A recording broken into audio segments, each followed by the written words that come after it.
Assalamualaikum warahmatullahi wabarakatuh. Bertemu lagi dengan Ibu. Nah, hari ini kita akan melanjutkan pembelajaran yang sebelumnya, masih di tema 1, subtema 2, pembelajaran 5 dan 6. Nah, sebelumnya kita sudah mempelajari tentang perkembangan dan pertumbuhan pada makhluk hidup. Sekarang, coba kalian buka pembelajaran 5 halaman 62. Nah, di situ ada mengidentifikasi manfaat olahraga serta mengenal keberagaman olahraga kesukaan. Kita baca sama-sama ya. Rehan adalah anak yang menjaga kesehatan tubuh. Rehan selalu bersepeda ketika berangkat ke sekolah. Nah, menurut kalian bersepeda itu termasuk olahraga tidak? Apakah dia hanya bermain atau apa? Nah, di sini bersepeda itu adalah termasuk olahraga. Makanya di sini dikatakan bahwa Rehan selalu bersepeda ketika berangkat ke sekolah. Rehan juga selalu berenang setiap pagi saat libur sekolah. Nah, berenang juga termasuk ke dalam bidang olahraga. Rehan membiasakan berolahraga secara teratur. Rehan melakukan kegiatan olahraga sesuai kemampuannya. Apa olahraga yang sering kamu lakukan? Nah, apa yang sering kalian lakukan di rumah? Apakah bersepeda, bermain sepak bola, bermain bulu tangkis, berenang, atau yang lainnya? Itu adalah semua termasuk ke dalam bidang olahraga. Mengapa kita harus berolahraga, Bu? Nah, tentu saja kenapa kita harus berolahraga? Agar tubuh kita menjadi sehat dan bugar, agar tidak merasa loyo, kelelahan. Jadi nggak ada saat nanti masuk sekolah, gara-gara jarang berolahraga, datang-datang ke sekolah tiba-tiba kayak gini. Assalamualaikum, Bu. Nggak ada yang kayak gitu. Itu adalah contoh-contoh orang yang tidak sehat, contoh-contoh orang yang jarang berolahraga. Nah, selain makanan dan istirahat, selain olahraga, agar badan kalian sehat dan bugar, kalian juga perlu makanan yang bergizi, seperti yang Ibu jelaskan di video sebelumnya. Jika kalian lupa, kalian bisa menonton video sebelumnya kembali. Dan istirahat yang cukup. Jadi kalian dilarang untuk begadang, tidur tengah malam, atau kalian nih keasikan main game, akhirnya kalian tidurnya jam 11, jam 12, jam 1, itu tidak baik untuk kesehatan tubuh kalian.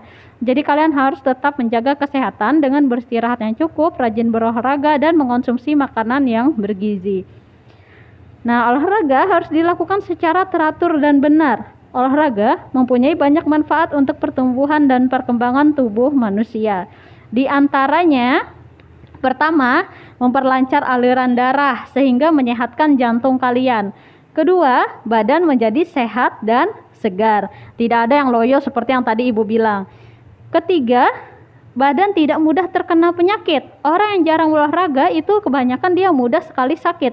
Sedikit-sedikit nanti flu, sedikit-sedikit pusing, lelah, habis bermain tiba-tiba batuk-batuk. Itu adalah orang yang jarang berolahraga. Kemudian yang keempat, nafsu makan bertambah. Jadi yang awalnya kalian hanya makan 1 piring dalam 1 hari. Karena rajin berolahraga, nafsu makan kalian semakin bertambah. Karena saat berolahraga itu banyak tenaga yang terbuang. Akhirnya banyak juga kalian harus mengonsumsi makanan. Yang awalnya hanya 1 piring 1 hari menjadi 3 piring 1 hari begitu. Kemudian yang kelima, pernapasan menjadi lebih baik. Tentu saja itu lebih baik untuk paru-paru kalian dalam bernapas. Nah, di situ ada lagi dikatakan, pada hari libur, Rehan berenang bersama ayah. Rehan juga terkadang berlari di lapangan. Berlari termasuk olahraga tidak, Bu? Nah, berlari tentu saja termasuk ke dalam bidang olahraga juga, bukan hanya bermain. Rehan bertemu teman-teman yang juga sedang berolahraga. Teman-teman Rehan berolahraga sesuai kegambaran masing-masing. Nah, contohnya di situ ada gambar, bisa kalian lihat gambarnya. Yang pertama, Sinta gemar senam. Kedua, Jaka gemar bulu tangkis. Ketiga, Ima gemar lompat tali. Nah, yang biasanya kalian mainkan itu juga termasuk ke dalam olahraga. Contohnya lompat tali tadi. Mungkin kalian mengira itu hanya permainan biasa, tetapi itu sudah termasuk ke dalam bidang olahraga. Nah, Rehan dan teman-teman mempunyai kegemaran olahraga berbeda. Meskipun berbeda, mereka tetap rukun dan saling menghargai perbedaan. Mereka selalu bermain bersama. Mereka juga saling membantu jika ada teman yang mengalami kesulitan.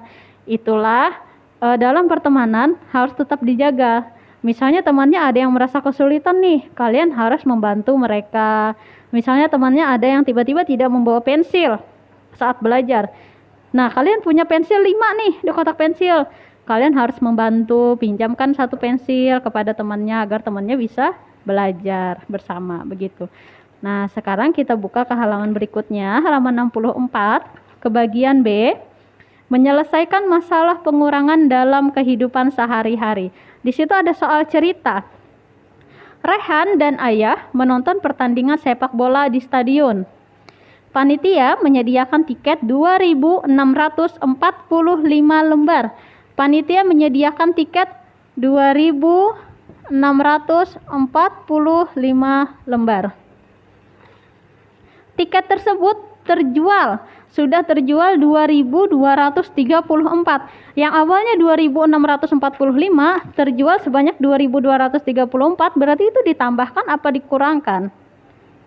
Nah, karena dia dikatakan terjual, berarti dia sudah nggak ada kan? Berarti dikurangkan. Kita kurang yang tadi awalnya 2.645 dikurangkan 2.234. Apakah kamu bisa menghitung tiket yang tidak terjual? Nah, kita dapat menghitungnya dengan pengurangan bilangan. Mari kita melakukan pengurangan bilangan ribuan. Nah, sini kita nanti akan mengurangkan satu-satu angkanya. Tadi tiket yang sebelumnya ada 2.645, kemudian terjual 2.234. Kita kurangkan, jangan lupa garis di bawahnya dan tanda kurang. Nah, yang kemarin kan kita sudah belajar penjumlahan menurun. Sekarang kita belajar pengurangan menurun. Nah, 5 dikurang 4 kira-kira berapa? Kita kurangi dulu dari angka yang paling kanan. Awalnya 5 dikurang 4, 1, 2, 3, 4, berarti sisa 1. 5 kurang 4, 1. 4 dikurang 3, 4 dikurang 1, 2, 3 sama dengan sisa 1. 6 dikurang 2. 6 dikurang 2, kira-kira sisa berapa? Nah, 6 dikurang 2 itu sisa 4. 2 dikurang 2 hasilnya berapa? Nah, 2 kurang 2 hasilnya 0. Karena hasilnya 0, tidak perlu kalian tulis di sini 0. Tidak usah ditulis 0. Karena hasilnya 0, kalian tinggal kosongkan saja. Berarti sisa tiket yang belum terjual adalah sebanyak 411 tiket. Diingat, jika di depan sini hasilnya 0 seperti tadi, 2 kurang 2 sama dengan 0, 0-nya tidak perlu kalian tuliskan di sini, cukup dikosongkan saja. Jadi tiket yang tersisa adalah 411.000. Nah, sampai sini mengerti? Jika sudah mengerti, kita lanjutkan ke pengurangan, contoh pengurangan yang selanjutnya. Nah, di sini ada contoh 5.325, 5.325 dikurang 2.457. 2.457. Jangan lupa tanda kurangnya. Nah, sekarang kita coba. 5 dikurang 7 bisa tidak? Nah, 5 dikurang 7 nggak bisa, Bu. Nah, jadi karena dia tidak bisa 5 dikurang 7, kita pinjam 1 dari 2-nya. Kalau dipinjam 1, dia jadi 15. Ditulis di atasnya, dicoret 5-nya.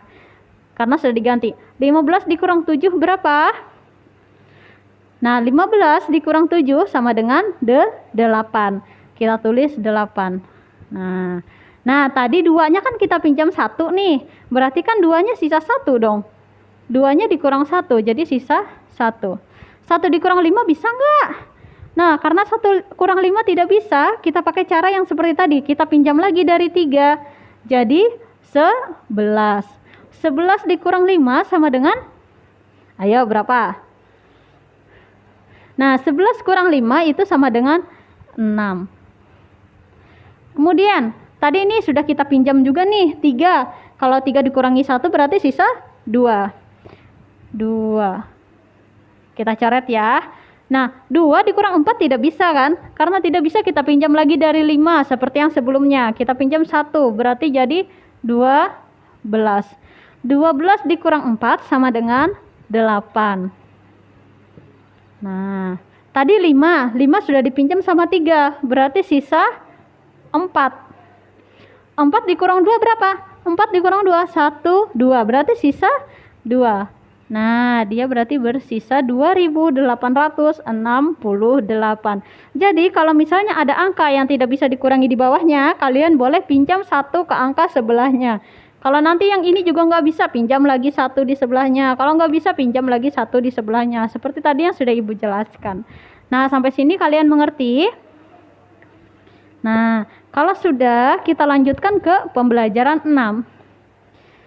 Di halaman 67. Coba kalian buka halaman 67. Di situ ada menyebutkan jenis-jenis istirahat dan keberagaman agama. Nah, tubuh terasa lelah akibat banyak tenaga dan pikiran yang dikeluarkan. Tubuh kita membutuhkan istirahat. Istirahat penting untuk pertumbuhan dan perkembangan. Istirahat dapat dilakukan dengan bersantai. Misalnya, berjalan-jalan menghirup udara segar dan menonton televisi. Nah, itu termasuk istirahat kalian agar tubuh kalian menjadi segar, bugar kembali. Beristirahat juga dapat dilakukan dengan tidur, seperti pada malam hari, itu juga termasuk istirahat. Nah, tidur dapat dilakukan pada siang dan malam hari.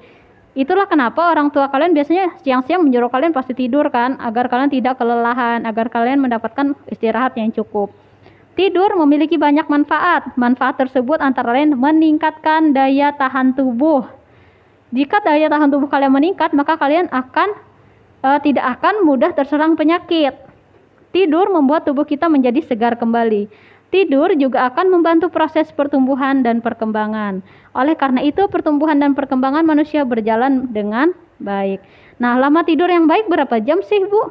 Nah, jadi kalian lama tidur yang baik itu adalah selama 8 jam per hari. Jika kurang dari 8 jam itu kemungkinan kalian setelah bangunnya mungkin masih merasa capek atau kelelahan seperti sehabis bermain. Nah, jadi kalian disarankan untuk tidur 8 jam sehari. Tidur terlalu lama membuat tubuh menjadi lemah. Nah, tapi jangan terlalu lama juga tidurnya karena juga tidak baik untuk kesehatan kalian. Begitu juga kurang tidur. Jika kalian kurang tidur, tubuh kalian akan menjadi mudah sakit. Contohnya nih, kalian tidur jam 12 malam. Terus kalian bangun sholat subuh 4:30. Kira-kira berapa jam itu? 1, 2, 3, 4 setengah jam saja. Kira-kira bagus tidak untuk istirahat segitu? Nah, tadi kan saya Ibu katakan kalau jam tidur yang baik itu adalah 8 jam sehari. Kalau seperti yang tadi 4 jam setengah berarti kurang dong. Nah, begitu. Istirahat yang cukup dapat menjaga kesehatan tubuh. Saat akan tidur dan setelah bangun tidur, sebaiknya apa yang kita lakukan sebelum tidur? Sebelum tidur dan setelah bangun tidur. Nah, biasanya kita berdoa terlebih dahulu. Cara berdoa setiap agama berbeda-beda. Sebelumnya, Ibu ingin tanya nih, ada berapa agama yang diakui di Indonesia? Nah, jadi agama yang diakui di Indonesia itu ada 6. Ada 6. Pertama yaitu Islam, Kristen, Katolik, Buddha, Hindu, dan Konghucu. Ibu ulangi, 6 agama yang diakui di Indonesia yaitu Islam, Kristen, Katolik, Hindu, Buddha, dan Konghucu. Itu kalian ingat. Nah, kita harus saling menghargai dan membantu walaupun kita berbeda agama. Jangan dibeda-bedakan, tidak boleh. Jadi walaupun kita berbeda agama, kita tetap harus berteman, saling membantu, saling menolong satu sama lain. Nah, kita juga harus saling menghargai dan menghormati agar dapat menciptakan hidup rukun dan damai dalam berteman. Nah, selanjutnya kita lanjutkan ke halaman 68 bagian B. Di situ ada menyelesaikan masalah sehari-hari terkait pengurangan bilangan. Tadi sama seperti yang tadi ya, hanya saja yang tadi Ibu jelaskan itu adalah cara pendek. Nah, di sini ada cerita, hari itu ada pembangunan rumah di sebelah rumah Ayu. Ada 2.500 batu bata. Jadi ada 2.000 di sini aja. Ada 2.500 batu bata. Kemudian Sebanyak 1250 batu telah digunakan. Berarti seperti tadi dikurangkan karena dia sudah tidak ada. Berarti sebanyak 1250 telah digunakan. Kita tulis di bawahnya 1250. Berapa banyak batu bata yang belum digunakan? Karena kita hitung sisanya seperti tadi. Hanya saja kita menggunakan cara pengurangan yang panjang, bukan yang pendek seperti sebelumnya. Nah, kita coba ya. Kita taruh tanda sama dengan di sini. Seperti kemarin, 2000, 2 masuk ke angka ribuan, berarti 2000. Terus ditambah 5 masuk ke angka ratusan, berarti 500. Ditambah nolnya, kemarin Ibu sudah bilang, walaupun dia 0, nolnya tetap kalian masukkan. 0 tambah 0, karena nolnya ada 2. Kemudian di bawahnya, 1 masuk ke angka ribuan, berarti 1000. 2 ratusan, berarti 200. 50-an, berarti 50. Dan 0, jangan lupa. Kita garis di bawahnya dan tanda kurang. Nah, kemudian kita beri sama dengan.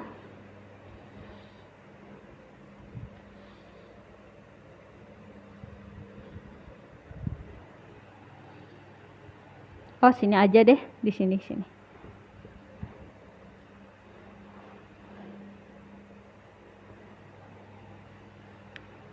Nah, kalian jangan berpatokan dengan di buku ya, karena ini mungkin ada kesalahan. Di sini 400 itu salah. Jadi kita lihat yang di papan tulis aja.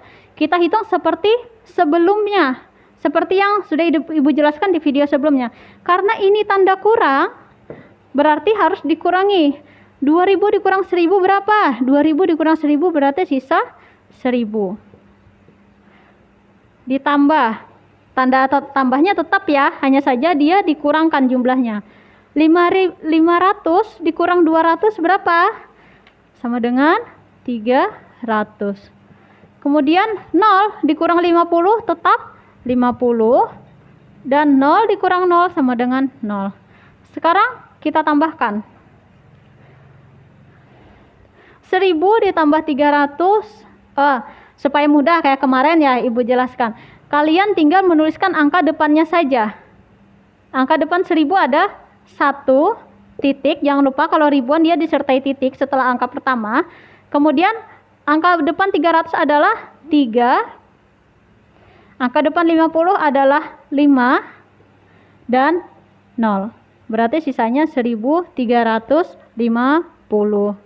Nah, itu nanti terserah kalian, menurut kalian lebih mudah cara yang panjang atau cara yang pendek seperti yang Ibu jelaskan sebelumnya. Nah, sampai sini kalian paham?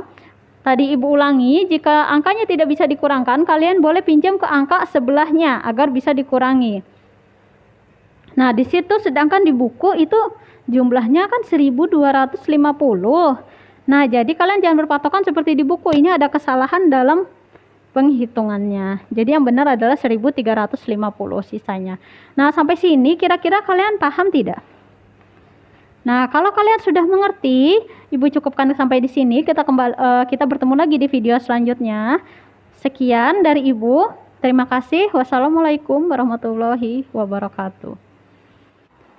Nah, sekarang untuk tugas kalian, untuk tugas pembelajaran 5, kalian bisa kerjakan halaman 65 bagian A dan B. Kemudian tugas pembelajaran 6 itu ada di halaman 69 bagian A dan B. Tugasnya langsung kalian kerjakan di buku paketnya, langsung dijawab di situ. Dan kemudian jika sudah selesai, nanti kalian bisa tugasnya bisa difoto, kemudian dikirim ke WA personal Ibu.